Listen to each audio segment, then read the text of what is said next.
Welcome to another episode of the Bamature Hour. I'm Bama John. In this episode, we're going to look at the Bama win over Georgia again. Our Upon Further Review episode, we're going to get into the ins and outs of the huge Bama win at Georgia. Roll Tide, baby.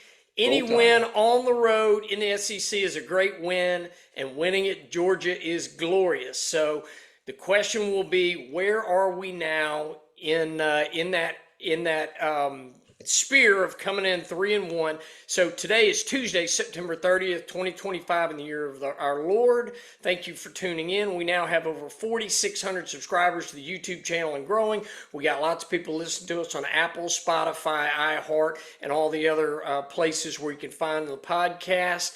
Tonight, I'm joined by Gary G. Money and T-Pain. Dr. T, welcome, gentlemen.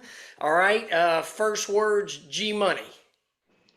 Excited to be here. We're just kind of glowing, and I'm loving all the "Who's Your Daddy" memes circulating out there, and it's a good time to be a Bama fan. Always a good time. Right. T-Pain. Yeah, I heard one of the funny things on Instagram or somewhere where it said, like the Jerry Springer show, hey, the paternity test is back, and yeah, Alabama's the daddy. Like that. Love it, love it, love it. And as I told you guys, even if we won by 1 point, I didn't care. I just wanted to get a win. I'm thrilled. We're in it. We're in control of our own destiny. But it's going to be a tough road. We got a lot to accomplish between now and going to Auburn for the Iron Bowl. But I am super thrilled, super excited. Snap that 33-game home winning streak of Georgia. And Kirby Smart's just beside himself. He's like, dang it, they did it to us again. Yeah, it's definitely in his mind. It's not a big factor for sure, but he knows he's 1-7 against the Tide, and I'm sure it hurts him pretty badly. Well, and he bristled a little bit at his press conference. I think that was the final question, and he didn't overreact, but you could tell that question really irritated him. I guess if I was 1-7 against Alabama, I would get irritated too. Yeah. Good luck for Georgia's next opponents. They're going to be fired up for Kentucky. They're going to be fired up as they dig into these other SEC games. I guess they got Texas coming up, don't they? Don't they have Texas coming in there soon? Good luck, Arch Manning. You're going to get it. Yeah. All right, guys, y'all want to jump into some of the stats, some of the things that we looked at. The number one thing that stood out to me is it was clear in a way who the MVP of this game was. Ty Simpson stood out like a sore thumb, and he got lots of contribution because he can't win it by himself, but his stats just stuck out. And nobody else, like Jeremy Bernard had a good game.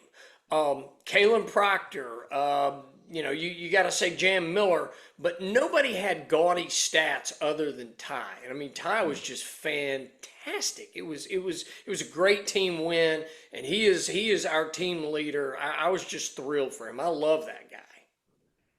I do too. I think Kirk Herbstreit talked about him some on the show, on the broadcast about, it was Josh Pate. He said he has a special place in his heart for a guy who sticks around these days and waits his turn and then shines like this. Most kids would have already left and been gone somewhere else, especially when Milroe. I mean, Ty probably sat on the sideline last year and thought, I'm better than him. But I'm going to wait anyway. And I admire him a lot. And he's also a neat Christian guy. But just he's playing great, man. I mean, he looks like he might be the Heisman candidate leader in a few weeks.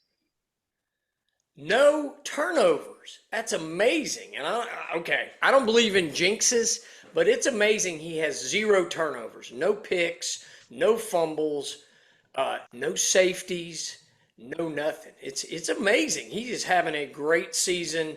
He is in control. He is the unquestioned leader of this team. But lots of other guys played well in the game. But I mean, he was fantastic. Yeah, let me follow up on something T-Pain was talking about.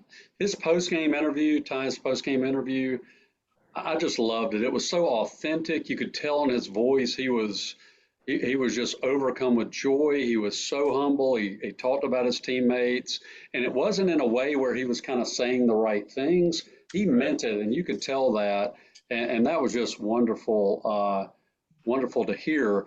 And I'll say, I wouldn't. He's not a player. He's the coordinator, and we can talk about it later. But again, this Ty Ryan Grubb combination is starting to remind me of Sarkisian and Mac Jones in 2020, where they're in sync, man. And the OC's calling plays that are in Ty's wheelhouse and sort of that gimme offense. He is taking what the defense gives him, and he's doing it in this very efficient way, not super flashy, and it is working. And honestly, guys, our offense is very difficult to defend.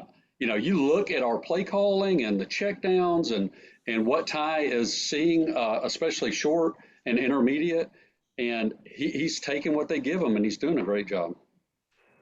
Yeah, and I love they're actually kind of rotating offensive linemen around, trying to find the best five. I like that five where they have Formby at the right guard.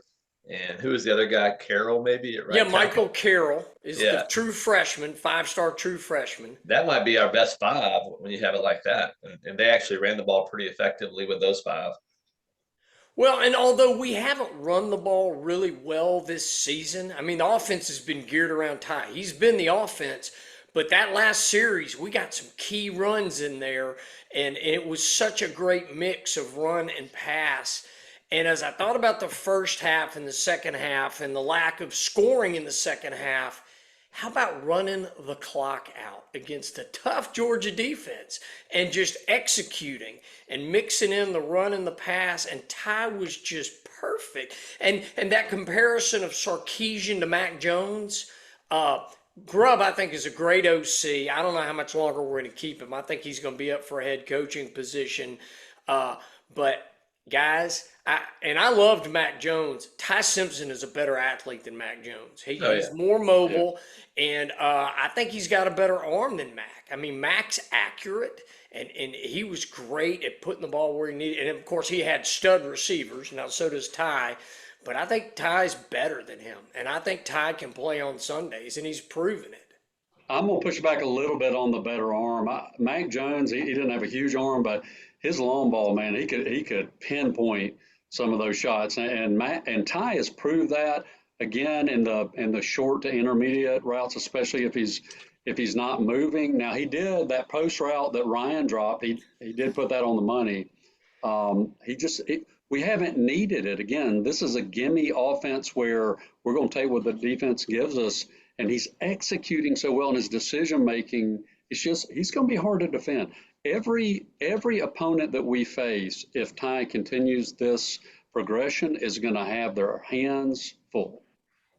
And y'all, again, he's only played 4 games. I mean, good grief, y'all. I mean, every game he's getting better.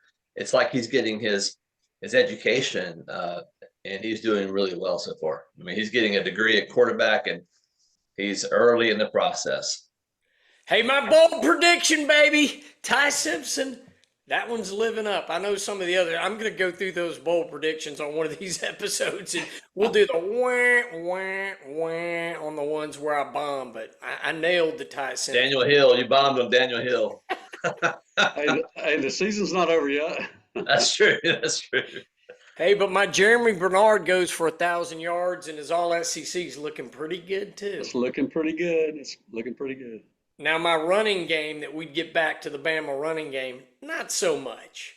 But, and here was another stat, guys, that I thought was pretty amazing. So I've got in here the breakdown of the run pass.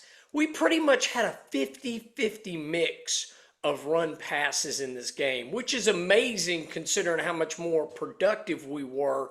But just that balanced offense, which we did not have at Florida State, we gave up on the run. I thought that was pretty phenomenal. I think Ty threw for he threw 33 times, is that right?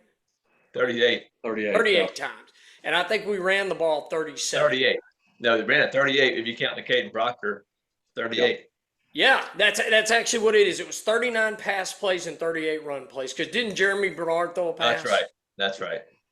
But that's pretty much a 50-50 mix, guys. That's brilliant. I would say some of that situational, though, because, when you jump on top and you're trying to kind of control the time of possession, you're going to naturally, call more run plays. It was a balance. I think that's great. But I would say some of that is situational. If we had been down 14-0, we would have been a little bit more pass heavy, and we were in the first half anyway. But then you get that second half and sort of your mindset. Saban was so good at that.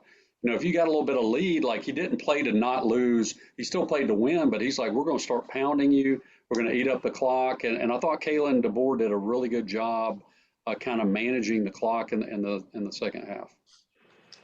Yeah, when I saw that 38 rushing attempts during the game, I would have thought it was more like 20. That's the crazy thing. It just kind of snuck up on me. I never thought 38 until I saw it, and I was like, wow, it's crazy. All right, let's jump into here for some what I want to call the grades. Overall, what would you give Alabama's grade as a team for how we did in this game? A-. I would say if it wasn't for I'm going to do a little qualified answer. I say A, but because of the rushing yards we allowed and how we allowed them, I have to join T-Pain and say A-. Well, we're in unison here because I'm an A- as well. And a great kicker. win. And a kicker. Hey, so you take A+ offense, and then except for the running, and then B- with an F kick. About it all averages out. Yeah, guys, like I could have done average. that kick. I could have done what he did. I could have done that doink to the left. Hey, that reminded me of your left foot. That reminded me of a game day kicker. So I think we're all in agreement. It was an A-, but we got out of there with the win.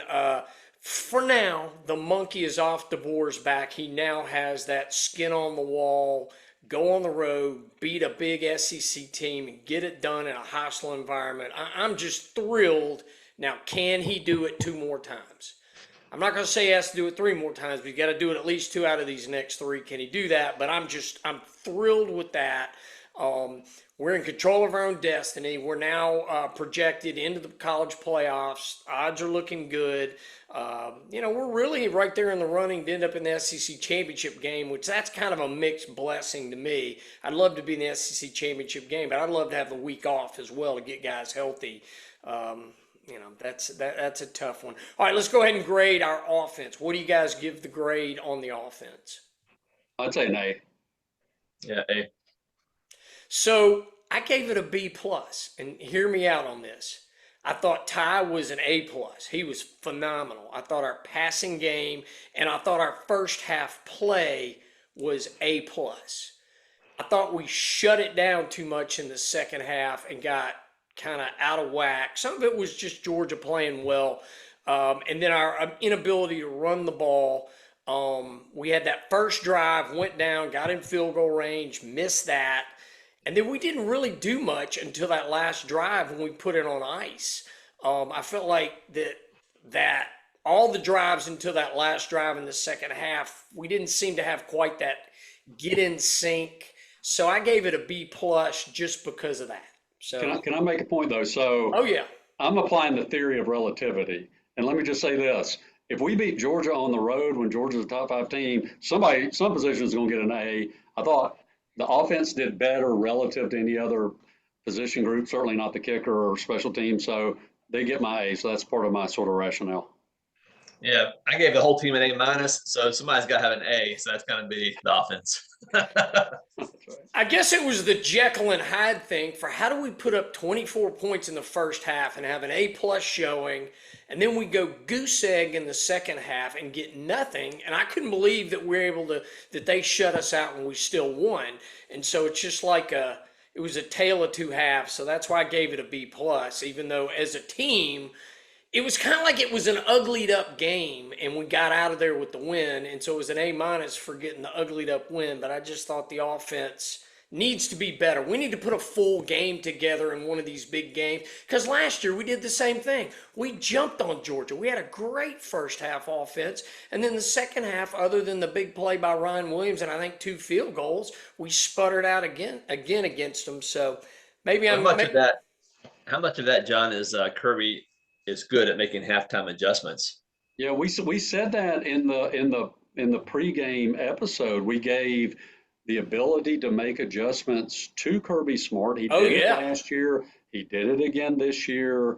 And I mean, they've got some phenomenal athletes, obviously, but they sort of figured out, I say figured out Ty Simpson. They didn't figure out Ty Simpson, but they knew we were going to run the ball more. And I thought they did a very effective job of making adjustments in the second half. Yeah. So my thought on that is, how do we sputter on offense the whole second half? I know that field goal was ugly.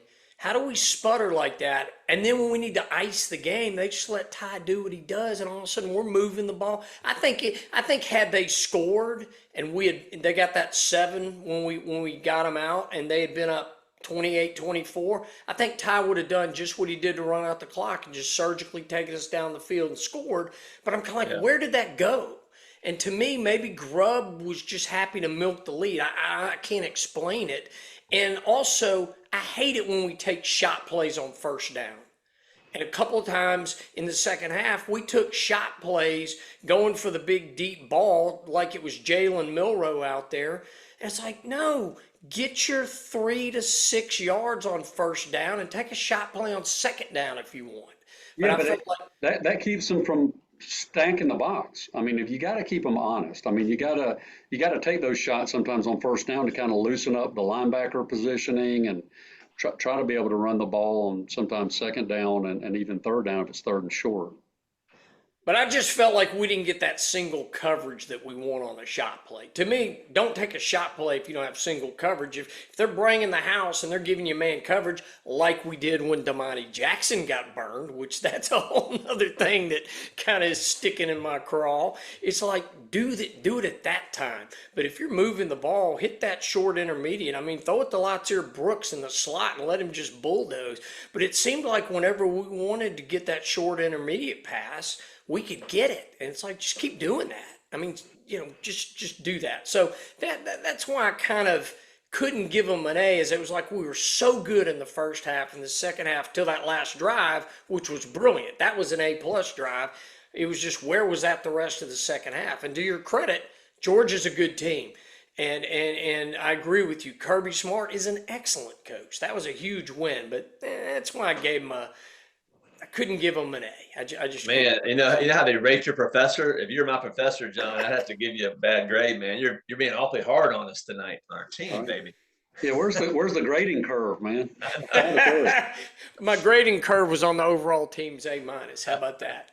And by the way, people that are on the audio don't see T-Pain, but I need to figure out what kind of Yoda filter you're using there, man, to make yourself just like glowing and all pretty and stuff, man. I'm over here. I'm still in the office. I don't have my ring light. I look like the old man on the screen today. I love it. Hey, what lotion do you use? I'm kidding. Let's get back on track. Must use the lotion. All right, on defense, what's your grades on the defense? G Money, go. Oh, I'm gonna have to say, well, so I gave it an overall A- for the team. So you would say B plus. I would say somewhere in that B to B plus range, but I would tend to go to B plus because there were a couple of times we absolutely had to make critical plays. LT made one, Pierre made one, so therefore B plus. All right, Yeah, T-Pain. I would say rushing defense. I'm gonna kind of get to my answer. The rushing defense, a C minus. Passing defense, an A. I guess I'll come in at a B for the whole overall defense. I gave it a B, and I call it a generous B because our rushing defense is so bad, and we still showed that we have trouble with dual threat quarterbacks, and we're going to see all of that with this Vandy game coming up. So we better strap it on because Vandy has a better offense than Georgia does. It's going to be tough to stop them. It's going to be a tough thing. And then the other reason I gave it a B, and I feel like I'm being generous, is we were so good on those first 2 Georgia drives and just stopped them. And then we come out and get hyper aggressive, and Damani Jackson gets hung out to dry with no help over the top. They didn't tell him, hey, whatever you do, don't get beat deep. If they complete a 15-yard pass, who cares? You can't get beat deep. Boom. Next thing you know, it's 14-7. Can I push back on that? Yeah. Okay, it's almost like you have a scale, right? And so if you have more here, to bounce it out, you have less there. If you take away that long pass play, that out and up that Damani got burned on, Gunnar Stockton didn't do anything, essentially. I mean, yes, he had a couple of plays here and there, but statistically. Except for the drop. Remember, they had the wide open drop. I wasn't going to bring that up, but that's a fair point. But we got beat there, too. The drops canceled out. I mean, we could also pad Ty's stats if Ryan would have caught the post play, the post route that he ran. So my point is, you have to sort of temper our disappointing run defense with a couple of things. Number one, we shut down their passing more or less, certainly compared to what they've been doing on the season against other opponents. And number two, Chauncey Bowens is a heck of a back, had a heck of a game, and they've got a really good offensive line. And it's not like we're playing Wisconsin or La Monroe. I mean, you look at their rushing stats, the 6.9, that's too high. We can't allow 6.9. I'm 100% with you, but Bowens broke a couple of long runs that kind of, that affects the average or whatever. So that's why I'm sort of overall a B+ on our defense. So the one thing about the drop on the Georgia side versus the Bama side, we still scored on that drive. To our credit, when Ryan dropped that pass, we still scored on that drive. And actually, I like the fact that he dropped it and we still scored because we ate more clock. We kept their defense out there and we chewed them up. So our offense is better than Georgia's offense. And on that drive where they pass was dropped, they didn't score. And so that was a huge drop on their side. Now, they had drop-itis all last year as well. They don't have as good of receivers as we do. I mean, they just don't. They have better running backs than we do. They have a better running game than we do, but they don't have. So that was the thing that got me, is it seems like, and I think it's schematic, is Kane just gives up explosive plays too much, both in the running game and the pass game. Is you've got to keep everything contained and you got to keep everything in front of you. And sometimes I'm like, what do you do? And I blame that on Kane. I don't know if you guys saw that on that when he was doing this and it was on me and then DeBoer was in his face. I'm like, we just shut him out on 2 drives and then we go out there and get ultra aggressive. I think we blitzed like 7 guys and we hung Damani out to dry with single coverage, no help over the top. Keep doing what you're doing till they show you they can beat you with that base defense we played on those 2 drives. So that's what drives me crazy, is I don't get Kane sometimes. And then lack of containment too. We don't contain well on defense. I'm not saying Damani's a lockdown corner. He's not, but he's a good player. But he didn't play well on that play. So that's factoring in too. His technique with the hip turn, everything was not good.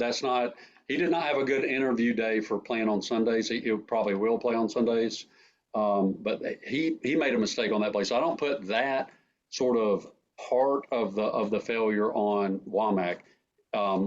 Anyway, here's why I do is they should have said, we're going blitz. And if you're going heavy blitz, the worst thing you can do is get beat over the top. And Damani shouldn't have been worried about biting on that fake. You got to keep a little cushion, and you don't bite on that. And I thought he played too. To me, it was bad technique. But if Kane had really run that to him 10 times, 20 times, 30 times in practice, they would have practiced it to where he would never bite on that fake in that scenario. So that's why I think the coaching didn't have him prepared for that scenario. And they should have been yelling at his ear, you cannot get beat deep. You can't take fakes, all that stuff. So that just, it drives me crazy. Is I agree with you that he had bad technique, but I think he wasn't taught the proper technique in that scenario, and that's why I put it on coaching. So I'm going to be hard on Kane this whole podcast because I think he's our biggest question mark on the coaching staff is giving up too many explosive plays, not having enough containment, our linebackers not filling holes when the holes come in. You can kind of see the linebackers and the holes developing here, and the linebacker goes the other way. I'm like, what are you doing? Okay, those are trees. Now let me make a forest point. Okay. We held them 2 for 8 on 3rd down. Which is great. 2 for 8. We were 12 for 19. That was the ball game. We played situational ball, 3rd down, turnovers, time of possession. Okay, those are 3 keys. That time of possession, some of that you got to give Womack a little bit of credit. And I'm not a huge Womack fan. I'm not trying to become one. But I do think holding them 2 for 8 on third down conversions, huge against that team and that environment at night, huge. We got it done, and I'm thrilled about that. But I just see that as the biggest question mark. And if we're going to win a natty, we got to clean that up. You know, Ohio State will burn us on that. Oregon will burn us on that because they have better, more high-powered offenses. And that's the thing is, you know, that if that's the standard, we want to win a natty, we're going to get beat in a big game with a better offense. And that's what worries me. That's all. Yeah. All right, special teams. I like Cole Adams. Yeah. What's the movie about the older guy trying out for the Philadelphia Eagles? Seems like we could have some kind of open trial. Invincible, wasn't it called Invincible? Yeah. Vince Papaya. Yeah. Certainly, we got some club players on our club soccer team here at UA that could try out for kicker who could boot it a little bit. Yeah. And really, the only gaffe was the missed field goals. We didn't give up big kick returns. I thought we were good on kick coverage. We didn't muff any punts. I thought all of that was good. So I gave it a B minus. But man, we got to make 43-yard field goals, or at least come close. All right. Yeah. All right. What about the coaching grade overall? A minus. I got to go A minus. I'm with. I sound like a copycat, T-Pain, but I think you're all Hey, right. we're unanimous, baby. A minus. We're just right. I mean, we're right. That's right. I'm right there with you guys. I give it an A minus. So I think DeBoer. I'm hopeful at least that he's learning that in the SEC versus where he came from in Washington, every week he has to coach very well. You know, and I think in Washington, I'm not saying, you know, every game was a pushover, but it seems like he only had like a couple big games a year. Oregon, and I don't know who else he played, but now every week here, I just think he's kind of getting in shape, in SEC coaching shape, where every week you got to coach your butt off. There's no times you can't relax. And I think that's carrying over to Kane as well. And I love, like you said, I love seeing him in Kane's face. Like, hey, what are you doing? That play there? What are you doing? I think he's getting much more involved and more vocal, which we need. And I think it's translating into good play on Saturday. I fully expect this Saturday for them to keep coaching well and for that to translate into a win. There's an alternative theory. They call Bob Stoops big game Bob. We talked about in the preview episode that at the time before the Georgia game that Kalen, it was 8-0 against Kirby Smart, Dan Lanning, Steve Sarkisian, and one other big coach. Now he's 9-0. So yeah, they only played a couple of tough games in the Pac-10, and then you include some of the bowl games, but he won them. And so, he made the couple of losses that he had were kind of letdown games, sort of like Vandy last year or FSU certainly this year. So it's almost like maybe he's the type of coach that the more the pressure's on, the better he performs, the better he has the team prepared. Certainly the bye week helped us this week. But if that's true, if that theory's true, then if we could just avoid a disappointing loss, then let's get to the playoffs and let them shine. Let him go, baby. You know what this is for? One, we can afford one more loss. No, that's City Slickers. One thing, right? That's right. I didn't know what finger that was, John. I was like, what finger you holding up? What's he doing there? Just one loss. So we got to figure out how to go 7-1, and we're in business, baby. We're in the playoffs. If this team keeps doing what it has done the past 3 games, as far as the way they're prepared, the way they're playing with effort, the way they're coaching, I still cannot get over what happened against Florida State. I mean, I feel like if we played Florida State this weekend, we would thump them. And I'm like, how did that happen? I mean, was that coaching that first week? That's just Well, I've said that all along. Terrible. We were not prepared schematically. Grubb abandoned the run. Kane Womack was terrible, and I don't know what DeBoer was doing and why he wasn't on him. We made no halftime adjustments to deal with what they're doing. I didn't get that game at all. I think they've learned a lot of lessons. I think DeBoer and Grubb have grown more as coaches than Kane has. I think Kane's doing better, but I still think Kane hasn't risen his coaching game to the level of those other two. Yeah. And it sounds harsh, but thank goodness the Seahawks had a bad team last year. Because we would not have Ryan Grubb right now if they were good.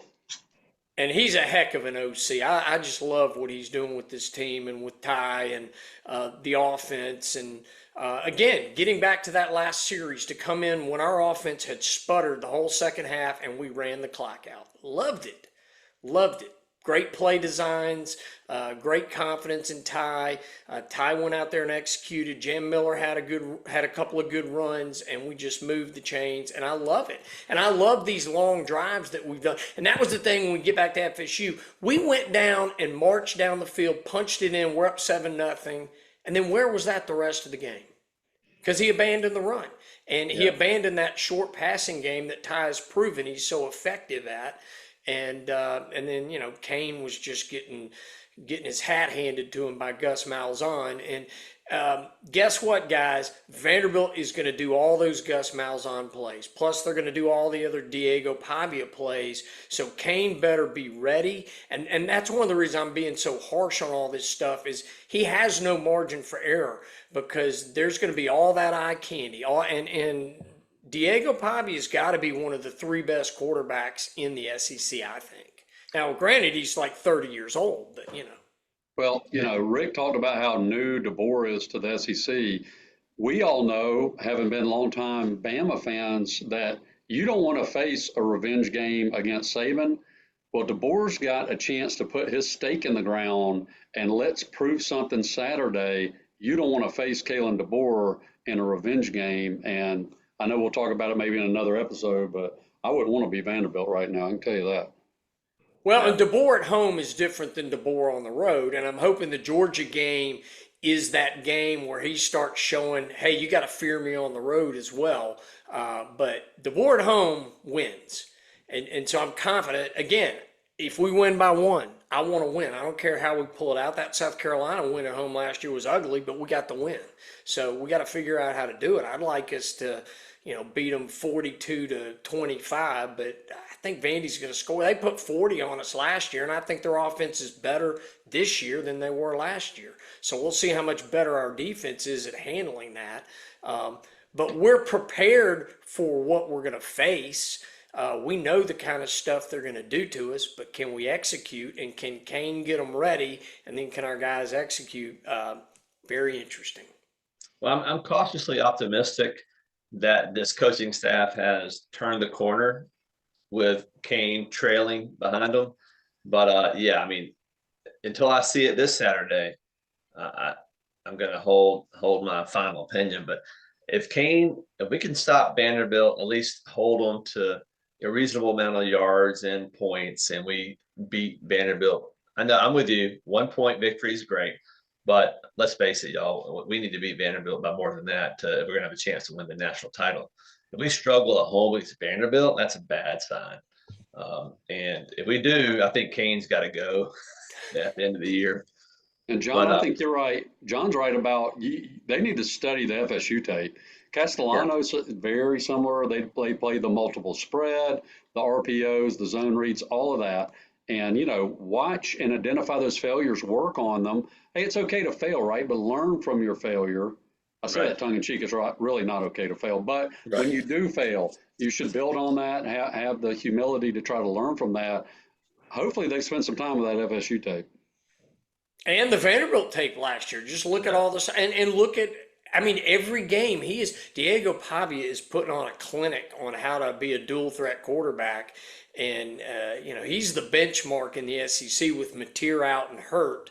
I can't think of, well, you know, maybe you can say Lenore Sellers may be a better dual threat quarterback than Diego Pavia, but Pavia went to South Carolina and roasted him. Now, I don't think Chambliss can run. Chambliss can run. That's true. Yeah, I keep forgetting about Trinidad Chambliss. Hey, Ty Simpson can run pretty good. It's gonna be a fascinating game. I'm excited about. All right, some notables. These are things I noted. Bama wins a big game on the road against the dual threat quarterback. Love that. No turnovers. We had less penalties than Georgia. 13 of 19 on third down for us. And what were they? 2 of 9 on third down for Georgia? I think 2 of 8. Or 2 of 8. I love all of those stats. 2 of 8. Yeah, and 0 for 1 on the fourth down, baby. Great first half on offense. And how about that 2-minute drive at the end of the first half? That was huge. Yeah. Grab the ball, go down, put the ball in the end zone, and go in 24-14. I felt really good about that Bama team, but little did I know we wouldn't put any points on the board in the second half, which is still crazy. My second favorite moment, the Caden Proctor. I'm sorry, I'm just a sucker for that. That was my favorite moment in the game. But my second favorite moment is when Ty rolled right and scored that rushing touchdown. And just in character, modest, humble guy, but he's competitive, right? Just a little shush, just like, all right, perfect. He shut him up, didn't he? He did. Hey, other notable moments when Ryan Williams dropped that pass, and then also did not block well. I loved the fact that the coaches, whoever made that decision, put him on the bench. That was so awesome. It's awesome for the team to see. It's awesome for Ryan Williams to see and to feel it. And he came back better later in the game. He caught that pass that he got killed on, and I was like, he caught it. He caught it. And the replay of that missed block, Rick, he didn't look like he missed a block. He looked like he didn't want to block on that play. He was just kind of like, I'm not so sure about that. And he's not a big guy, right? I mean, I understand, but you got to do your job. I know. I mean, I think his stock in the NFL is kind of dropping a little bit compared to last year. Well, it's a good thing he can't go to the NFL then, and that he's got to stay in college another year. So we'll get him back next year. Next year will be the money year for him, where he's got to come out and put up 1,500 yards and 12 touchdowns and do all that stuff. So I love it. All right, here's another thing that I noted, and this gets back to a point you made, Gary. I phrased it as somehow Bama stopped the Georgia offense when we needed it most. We got the key stops when we needed to. In spite of giving up the explosive plays, in spite of them thrashing us with an effective run game, we got the stops when we needed to. And if you told me they'd put up those rushing numbers they did and move the ball up and down the field, I would have thought we were going to lose. And we got the key stops. So I love that. Any comments or thoughts on the defense being clutch when we needed them to be? It's a sign of a championship team that in the biggest moments when you're needed the most, you step up. We've got the athletes, like we're saying, that play by LT, just getting a hand on the back's ankle or whatever and knocking him down. Those are the kind of things that you see, and you don't want to say, well, those are the cookie crumbling in our favor. That's not a cookie crumbling. That's one of our studs making a play, and we've got enough of them on the roster. In the pregame episode, we talked about giving Alabama objectively a little bit of nod on the roster. We saw those things come through at the right time. Bray forcing the turnover. I mean, just time after time when we needed to make a play, we made it on defense. Yeah, I agree. And if you haven't liked and subscribed to this, y'all should go watch the episode before the Georgia game. We called this, baby. We called. We said we had a slight edge on talent. We gave the Ryan Grubb a slight edge there over Mike Bobo. We were right again, baby. Hey, and Ty over Gunner. Gunner. That's what Ty Gunner. Yeah, hey, maybe we're not so Bama true anymore. Maybe we're Bama pro, baby. The Bama spurts. That's right. Okay. So, and Gary, to my point of view, that LT Overton play, the alignment, we were in a bad alignment. They should have gone to that right side because we didn't have an edge player. They had the numbers on that side, and LT just shot through 2 linemen because he wasn't even on the edge, and he shot through 2 guys and somehow gets enough grab and pull on that guy that he falls down and he makes the shoestring tackle because he was going to get that first down had he not tripped and fallen. And, hats off to LT because they had numbers. And they should have gotten the first down and maybe should have scored, except for LT made an extraordinary play. Again, where I thought Kane needed an extra guy on that side of the field to shut that down, and we were so worried about them running up the middle, and LT made an extraordinary. And to me, it's kind of like one of those mishits you have in tennis where it goes off your racket and falls in for a winner. That's LT made the effort, and he was in the right thing, and then he did enough to get him on the ground, which was amazing. And I mean, he moved all the way from College Station to play in a game like that, to make a play like that. I mean, he just motivated, athletic, just awesome. And you're right, our alignment was not great for the play call that they made. Right. But he made the play. And it was, I loved it. And he blew through two linemen, just blew right between them, and the strength and the speed to get out there and not let that guy get outside his grasp and trip him up. It was amazing. All right, guys, a couple other things. Bama is in control of its destiny. Won its hardest game left on the schedule. We still have to go to Missouri, South Carolina, and Auburn, but none of those teams is better than Georgia. And we need to win two of those three, and we need to go undefeated at home, but we're in control. We're going to make the playoffs if we bring it every week. And I don't think there's any team left on the schedule that's better than us. We should be favored in every one of those games if we can stay healthy. And I know we've got a few nagging injuries, and then James Smith has to sit out the first half against Vandy. But I love that fact that we're in control of our destiny. Yeah, and I'll say this, Saturday's going to answer a lot of questions about how concerned we ought to be on the road games, because Vandy did thump South Carolina, and of course South Carolina beat Kentucky this past weekend, which I'm not sure that's a big quality win this year. But, how good is Missouri? How good is South Carolina? Missouri's still in the top 20. South Carolina, I'm a lot less concerned about that game now. But if we handle Vandy like I think we're going to, and you never want to overlook an opponent, but that one's off my worry list. Well, we always know the Iron Bowl is going to be tough. Weird things happen in the Iron Bowl. So it'd be nice to win the next 7 games and go into the Iron Bowl 10-1 instead of going in 9-2 and needing to get that win. So, And Missouri, they've got a light schedule, I believe, between now and when we play them. So that's gonna be a tough game. But I think we're better than they are. They're good. I'm not gonna. And it is on the road, and that's another chance where DeBoer can go get that road SEC stink off of his back and prove that he can win multiple SEC road games. And because I'm confident in him to win all the home games. I really think we can run the table and win all the home games. Can we get 2 of those 3? I'd like to get all 3 of them. But that was my my thought on that. All right, so let's talk about the tale of 2 halves. Do you guys have anything else on the tale of 2 halves, the first half and the second half? And just we got the win, but we didn't put together 60 minutes of great football. Well, you didn't ask us to grade the half, so we can say A, B+, and that averages to an A-. So. Bam.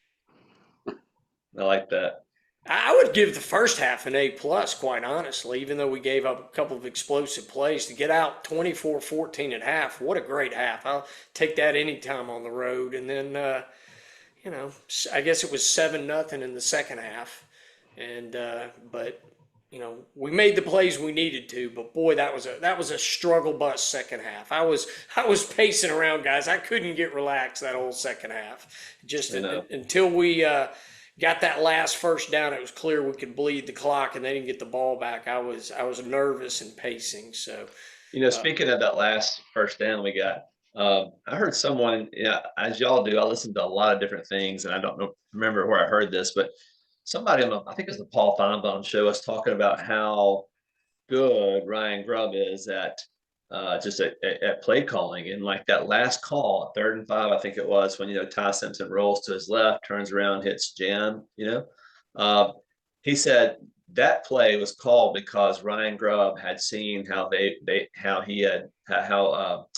Georgia had played several other plays throughout the game and felt confident that how they would line up when we form in that formation, and also felt confident that linebacker, this is what the guy said on the radio. I thought he made him sound like a genius, but he said that linebacker, he knew he would bite on the motion to the left and would not be able to catch jam. And he said it was just a brilliant play call. And when you hear the guy break it down, it makes me respect Ryan Grubb even more. But I think he's ahead. I think in the second half, even though it wasn't what we wanted, kind of like you said earlier, John, it's almost like he's milking it, and he knew when he needed a first down or needed a drive, he could get it. And which I'd rather just keep the pedal to the metal. But I think he was just playing the game the way it unfolded. Well, and I'll make 2 comments about that. So first of all, it's Senator Feinbaum to you, Dr. T. He's considering a Senate run, which he won't have my vote. But anyway, the second thing is, Ty brought up that play in the post-game interview, and basically it sounded like giving authority to do a check down if he wanted to, and he saw that alignment was like, because he was talking to the reporter just like, and I knew that play was going to work, and I knew Jam was going to catch something. So I mean, he was smart enough not to try to vary the play that was called based on the alignment. Right. So I think both of them should get credit for that, both Ty and Grubb. And speaking of Ty, Gary, I know we're all loving Ty a lot, but like if I had not ever seen Ty play before, and that was my first game to watch, I would have assumed he's played a couple of years. Just the way he was in charge, man. I mean, at the line of scrimmage, he just seems so seasoned, and it's hard to believe he's only played 4 games. I mean, he is playing so well. I'm really impressed. Well, and it's the slope of his learning. Because if you had watched the tape from Tallahassee, you would not say that at all. Right. He got flustered very easily, and he was under pressure a lot. So it's amazing. It really is amazing to see his progression. Mm-hmm. Well, Ty is my guy, as I've said repeatedly, and I love it. So in that first half, Bama goes up 14-0. Georgia comes out, and on first down, they get a few yards. Second down, they rip off that 29-yard run on a play to the left, and Bray Hubbard and Damani Jackson fail to set the edge and contain Bowens, and he rips off a big run.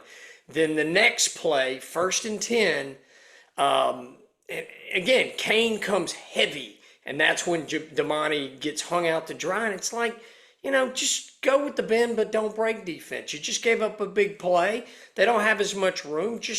So I just didn't get on first down why. I mean, maybe he thought he could blitz them and get Gunner in to take a 15-yard loss, and then it's 2nd 25, but it was like we started so well, and next thing I know, it's 14-7 because I was loving it. We're up 14-0. It's like, what are you doing? What? We just, got 2 big explosive plays out of 3 plays, and they're right back in the game. And so I just wanted to comment on that. And that's where DeBoer then after that series was just giving it to Kane, and then Kane's like, my bad. And I mean, what are you going to say when your head coach is ripping you? And I guess that's his equivalent of the Lane Kiffin Saban rear chewing, which I love seeing DeBoer do that. But I just noted that, and any further comments on that 3-play drive, because it's like bam, we had those 2 long drives, and bam, they're right back in it. I would just say I would be equally concerned with the Zachariah Branch drop on that post play, because I didn't see if there was a busted assignment or whether he just beat our second level. But I mean, he was open, and we're going to play some teams that aren't going to be dropping those deep post routes. So I would be watching the tape on that too. Yeah, and John and Kane, yes, he went my bad, and I loved it because when the players are coming off the field, he kept telling them, "Hey, it's on me, it's on me." Even though I agree with y'all, I mean, Jackson should have known, hey, I'm by myself on this play. Don't bite on any kind of under routes. Anyway, but yeah, I like the fact that the coaches, they felt bad. They told the players, hey, let's not lose our mojo like we did at Florida State. You're fine. You're fine. That was nice. Just to reassure them, we're good. Yeah. Can I be cynical for a minute, Rick? Yeah.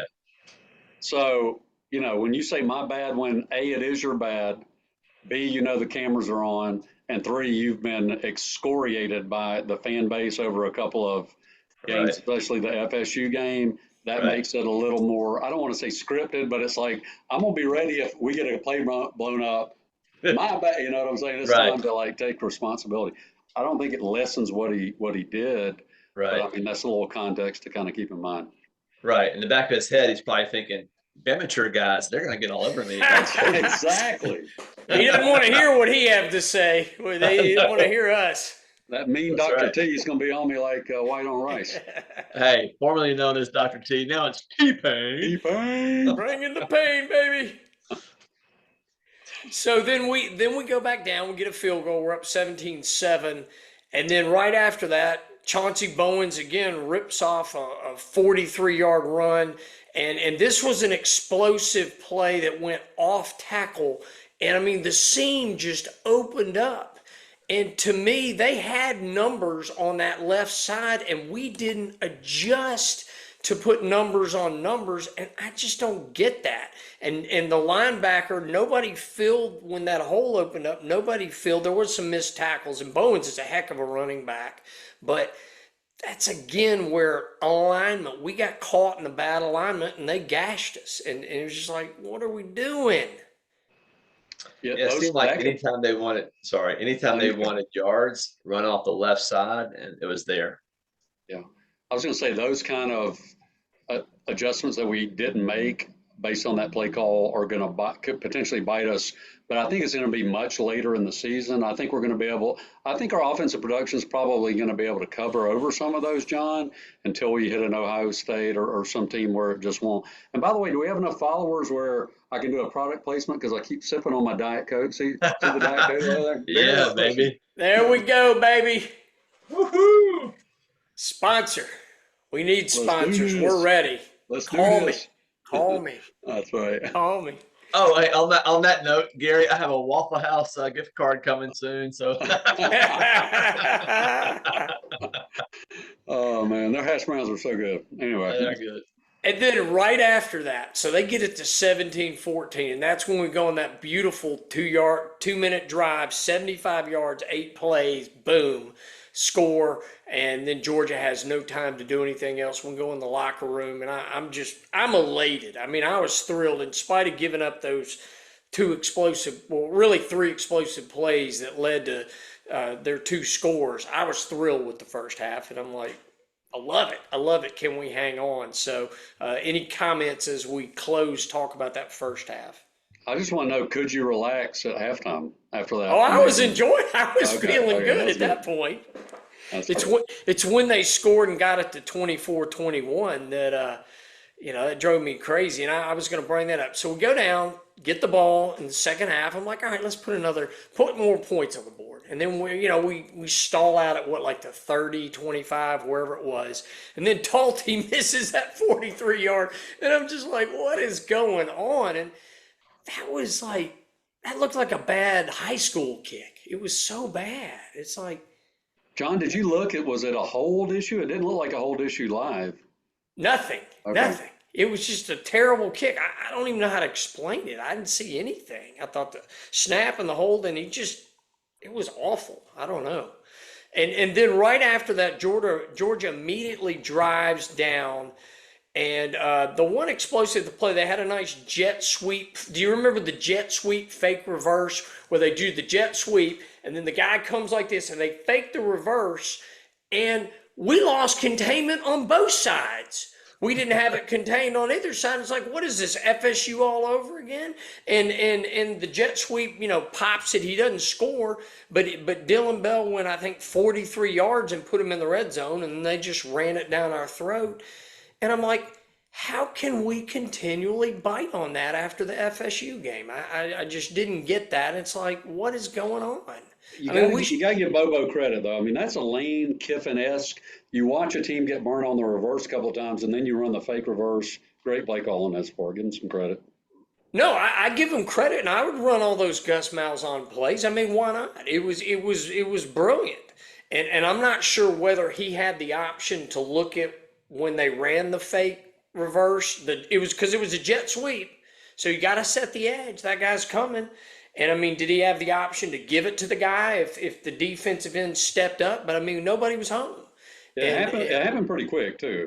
Well, they It was executed the play well. it was no, it was a great execution on their part, but how do we not have somebody whose job is to set the edge, to force everything inside, to get outside and push it to the middle?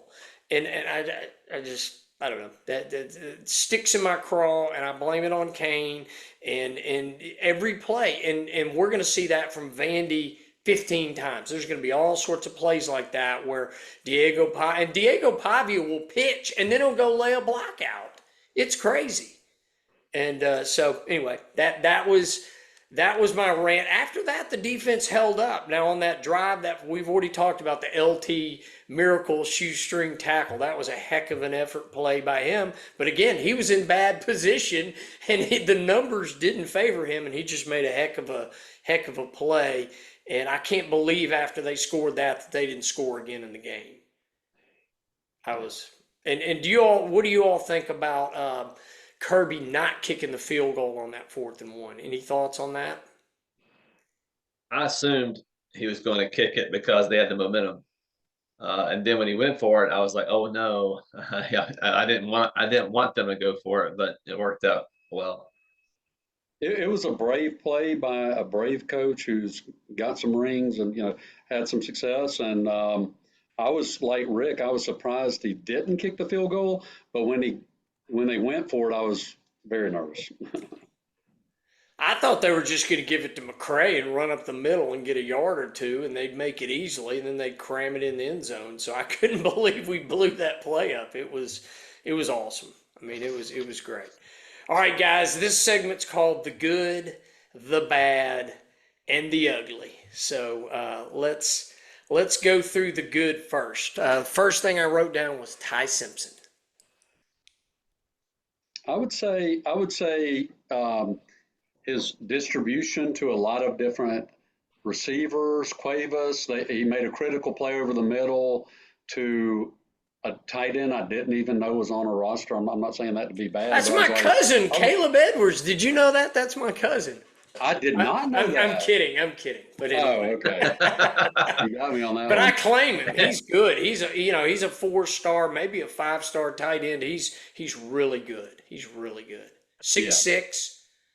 He's just Ty's vision is improving over the middle. I think we made this point earlier. If you look at the distribution of passes, both the ones called and the completions made, he's very comfortable over the middle. That's a lot different than, some rocket arm guys that like to throw those outs, that like to throw those corners. So it's nice to see that. And look at our touchdowns too. You think, okay, Isaiah on the fade, because he can out jump somebody and win a 50-50 ball. No, we've got these inside release plays, and Ty's he's scanning, but he's looking in that middle on both the touchdown throws. And I just love that. I think it's a big asset. Well, and you can't cover all our receivers. We have so many good weapons. You can't double anybody. Somebody's going to get open. I love it. And Ty finds them. It's amazing. All right, next things I wrote is the good. And this is so bear with me. I wrote Bama first half offense. Then I wrote 2 great clock-eating drives at the beginning of the game to put up 14 points, and then great end of first half 2-minute drive to score TD to go up 24-14. So love that first half offense. Phenomenal. I wrote that down as good. Yeah, agreed. Good passing game. Great. And then I wrote down Bama third down defense and Bama third down offense. We were money on the money downs. We really were. G-money. Well, we're situational. That's what I was saying. The time of possession, the third. We've talked about all this situational ball. That it's Saban-esque. It really is a Saban-esque.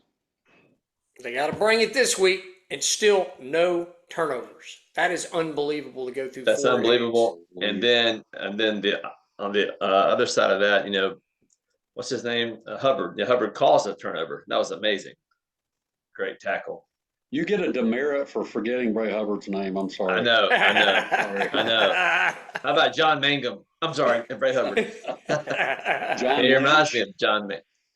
Reminds me of John Lynch. Remember him? Yeah, Yeah, bad boy. bad boy. And another good thing is we broke the penalty streak. We actually had less penalties Could for not less believe it. yards. Finally. Could not believe it. I credit T-Pain for that because he said in the preview, "Can we finally have a game?" And yes, they delivered. They delivered. They did it. Yeah. And then the 50-50 run-pass mix on offense. Yeah, Good great. stuff. All right, you guys have anything else to add to the good? Those were my goods. Just any points that stick out that you're like, wow, this was amazing. The win is bringing the game day crew back to Tuscaloosa for the 63rd time. Look at 'em, I baby. love your screen. I love that screen. Wait, is that a gaming chair? Did you just out yourself, or did you just show us your gaming chair? It's got the speakers. You rocking a little League of Legends in there, John? At night? I don't have the speakers, but it is a nice, comfy chair. He's playing Call of Duty after we finish this tonight. T-Pain, any additional things to throw in the good? Just that I love. We already said this, but the distribution of the passes are amazing. I mean, to have 7 receivers potentially in a game, it's so hard to stop that. I mean, you have 2 good tight ends, you have 5 good receivers. You can throw to the running backs. Yeah, we could be really hard to deal with every game all the way out until January 20th. All right, let's get into the bad. Bama run game. Any comments on that other than we got to do better? Do better, man. We had Bama, players. We we did. did. We I don't did. think that's the personnel's not the problem. Bama But- run defense. We need to learn how to run block better. And I think we were talking about this the other day. It's like our guys actually pass protect a little better than they run block, which is counter. I thought it'd be the opposite, but I don't know. We need some more Chance Warmacks and DJ Flukers who just want to maul you. And Wilkins, let's give him some credit, man. He's stepped it up. I mean, I saw something yesterday where he was graded, and his grade in that game was like outstanding. Wow. Yeah, I think it was the highest among all the linemen. He had a great game. He Yeah, really That's did. amazing. It was. Hats off, Wilkin. Yes. Let's go. Let's go get a taco. Bama run defense concerning, and we're going to find out. We're going to deal with that a lot this weekend. We're really going to be tested and stretched. Yeah. Castellano State. Watch it. Yeah, and just go watch all those Diego Pavia. I mean, you're going to see everything they're going to do. Can you stop it? Can you be disciplined? And how annoying is it that Johnny Manziel is coming? We can talk about that in another episode, but come on, man. No, bring it up. Come on. Tell me about it. It's just, I mean, before watching Pavia last year torch us, maybe the most annoying quarterback we've ever faced is Manziel in that epic game that he made those amazing plays. And so I don't know. It's sort of like it's sort of a cousin of clickbait. Like Manziel's sort of irrelevant now, and so he's trying to make headlines by, hey, Pavia's my guy. I'm going to come to the game day. I'm going to come to Bama. I'm going to sit with the, Vandy fans or be on the sideline. Oh, is he really? Yeah. Yeah. Oh my gosh. They got us talking about it. I shouldn't have brought it up, probably. Oh my gosh. Yeah. Yeah, Will K is not a Johnny football fan, so. I'm sure. One day Will K will return, but he's on a hiatus right now. So we'll have him back on here at some point, Bamature fans. So, and then the last thing I said is the bad was we gave up too many shot plays on offense. And I mean on defense. It's just, the big not shot plays, big explosive plays, and we gotta We got to stop that. You take away the two big runs, and then the play that Damani got burned on, we locked them down, really. I mean, it was, yeah. Our defense, I think, needs a little more credit. Well, I give them credit for going in there and holding them to 7 points in the second half and us getting out of there with the win and holding them to 21 points. It's just like, it's either we go brain dead on a few plays, but our brain dead on a few plays seems like it's giving up a touchdown. I just hate that. I hate that we play. So, let's say we were on defense 60 plays and we play really well on 55 of them, and then we give up 5 big plays, and next thing you know, they got 28 points. So it's like, ooh, it's just brutal. So, all right, let's get into the ugly real quick, and then we'll move on. Ugly, just that blown coverage on Colby Young. Blame it on Damani for not playing good technique football. Blame it on Kane for being too aggressive and not. It should have been drilled in his head. Never get beat deep, but that was bad. Losing containment on defense too much. Fortunately LT made a huge play, but we didn't have containment on that play, and he just made an amazing play. And then that big reverse they hit. So those are some uglies for me on the defense. Thoughts, other uglies you want to talk about? I would say other than the duck hook and losing containment, that's it. You could, if we were Georgia fans, we'd be talking about the flying squirrel again, but we're not Georgia fans. So I think it's a pretty short list. When you beat Georgia and Athens in a night game, the ugly is going to be a short list. Mm-hmm. Hey, think about this though, guys. We can play better. That was not the best this team can play. We went in there and we won it. We played well because we had to play well to win. But this team has not reached its ceiling. And so if we can continue to build and get closer and closer to that red line, because you want to be redlining as you go into the playoffs, because we want to make the playoffs. That's what I love about this team is we made noticeable mistakes and we still went into Athens and won. How good is that? Awesome. Love it. Awesome. Love it. You're talking about the red line. Look at the building blocks. Let's not forget, not that it was a great opponent, how dominant we were against Wisconsin. I mean, just like utterly we're getting better every week. All right. So now, where are we now? Bama's in control of its playoff destiny, and we're in control of the SEC race. I mean, we got it all in front of us. That loss to FSU, if it's the only loss we have, or if we only take one more loss on the season, we got it all in front of us. We just got to bring it week after week. We got 7 tough games, and then fortunately, I'm glad we have that cupcake before Auburn. So it's nice to have that. We got a bye week, and we got a cupcake game. But I mean, it's all out there for us. So in control of our own destiny. I will say the offense is better than the defense. The offense is clicking. The running game's not where we want it to be, but I love our offense. And our defense is good, but not great. It's not at the level that we expected under Saban.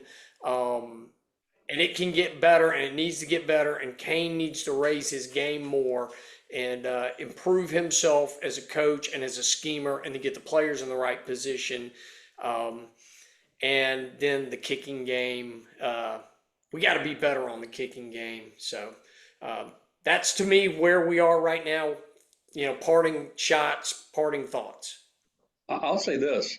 This is the first time in a long time we've been top 10, and I can say we're considerably better than where we're ranked. You got Ohio State. Yes, Oregon's looking great. I'm glad we're not playing Ole Miss during the regular season. But then the list sort of ends. If you're talking about teams I think would give us a problem, in my opinion. And, yes, I'm including Vandy not giving us a problem. Talk about that some other time. But that's my parting shot. I think we're better than number 10, considerably. T-Pain?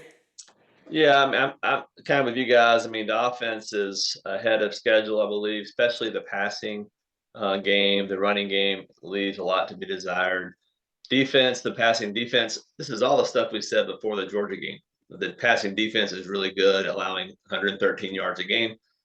The running defense is not so good. So if we can get better on the run defense and the run offense, we might be unstoppable, really. So I like where we are. I mean, I think we're in the driver's seat for sure, and more than likely going to Atlanta. It just depends on who else is going to be there. I like our chances. We just got to bring it every week, and we cannot drop games like we did to Oklahoma, like we did to Vandy last year. We've got to be focused on the road, but I love it. I love it. I think we're ready. Next up, Vandy, Diego Pavia. All right, that's it for tonight, guys. Thanks for joining me. I gotta go do my lotion, my bedtime routine, Gary. That's right. Yeah, it's working. It's working, That's right. man. Roll Tide. All right, thanks for listening. Subscribe, like, follow, hit the notify button wherever you listen to the podcast. Roll Tide and God bless. Roll Tide. Well done.